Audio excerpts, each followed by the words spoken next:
Lütf qaydası və ya lütf burhanı olaraq tanınan bu dəlil, İmami şiələrinin imamət etiqadı üçün gətirdikləri əqli dəlillərin başında gəlir.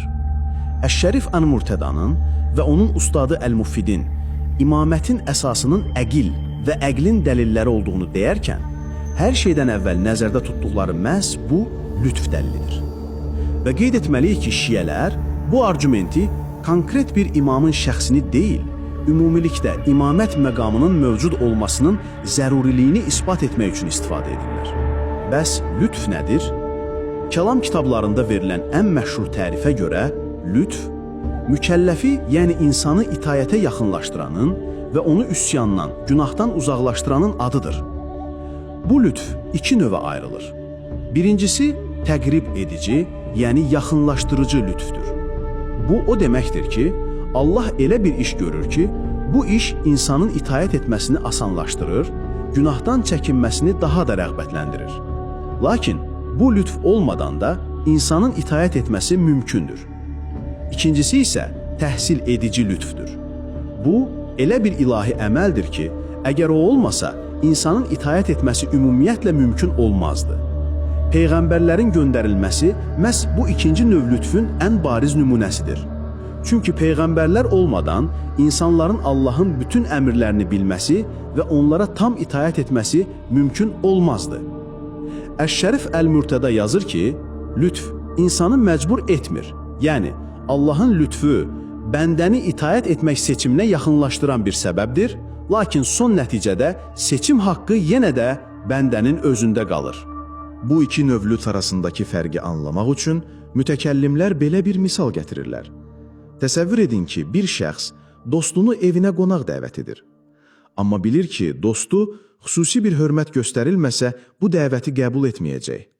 Bu halda ev sahibinin öz oğlunu göndərərək dostunu şəxsən dəvət etməsi bir lütfdür. Əgər oğlu göndərilmədən dostunun gəlməsi ümumiyyətlə mümkün deyildisə, bu təhsil edici lütfdür. Yox, əgər dostu onsuz da gələ bilərdi, lakin oğlunun göndərilməsi onun gəlmə ehtimalını sadəcə artırırdısa, bu təqrib edici lütfdür. Bəs yaxşı, bu lütfün Allah üçün vacib olduğunun dəlili nədir? Bu qaydanı müdafiə edən firqələr burada bir neçə fərqli prinsipə əsaslanıblar. Bəziləri bunun Allahın hikmətinə əsaslandığını deyirlər. Onların məntiqi budur ki, Allahın məqsədi insanların ona itayət etməsidir. Əgər Allah bilsə ki, bir insan yalnız müəyyən bir lütf vasitəsilə itayət edəcək, lakin o, həmin lütfü etməsə, bu onun öz məqsədini pozması, hikmətinə zid bir hərəkət etməsi demək olar.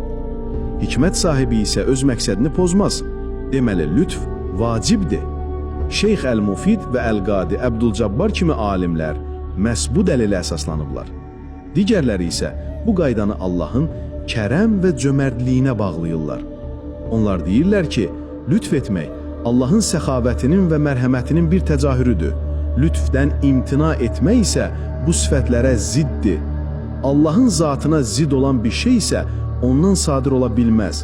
Deməli, lütf vacibdir. Və nəhayət, bəziləri lütfün vacibliyini birbaşa olaraq Allahın ədalətinə əsaslandırırlar. Bu, Mötəzilə və İmami şiəvərində mövcud olan xüsusi bir ədalət anlayışından qaynaqlanır.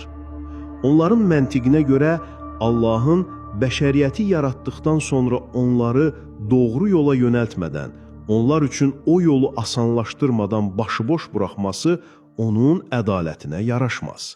Bu iddia əslində insanların Allah üzərində müəyyən haqları sahibi olduqları fikrinə əsaslanır. Güya Allah bu haqları yerinə yetirsə adil olar, əks halda isə haşa zalım olar. Bütün bu fərqli izahlardan asılı olmayaraq, lütf prinsipindən ortaya çıxan çox mühüm bir nəticə var. Nəsirüddin Ət-Tusi yazır: Əgər lütf Allahın öz feilindəndirsə, ona vacib olur. Yox, əgər lütf mükəlləfin, yəni insanın öz feilindən asılıdırsa, o zaman ona bunu öyrətmək və bildirmək Allaha vacibdir. Bu, həqiqətən də həll edici bir nöqtədir. Buradan çıxan məntiqi nəticə budur. Əgər imamların varlığı bəşəriyyət üçün bir lütfdürsə, o zaman bu imamların kim olduğunu, onların varlığını insanlara açıq-aşkar şəkildə heç bir şübhəyə yer qoymayacaq şəkildə bildirməkdə elə Allahın özünə vacib olmalıdır.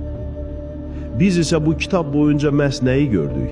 Biz gördük ki, şiələr tərəfindən imamət üçün hüccət olaraq iddia edilən bütün o dəlillər onların öz böyük alimlərinin etirafı ilə gizli, üstü övtülü, qeyri-aşkar dəlillərdir.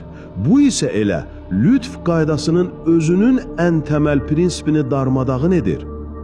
Əl-Əllamə El-Hilli deyir, lütflərin və nemətlərin hamısı məsumun təyin edilməsi lütfündə müqayisədə kiçik və əhəmiyyətsizdir.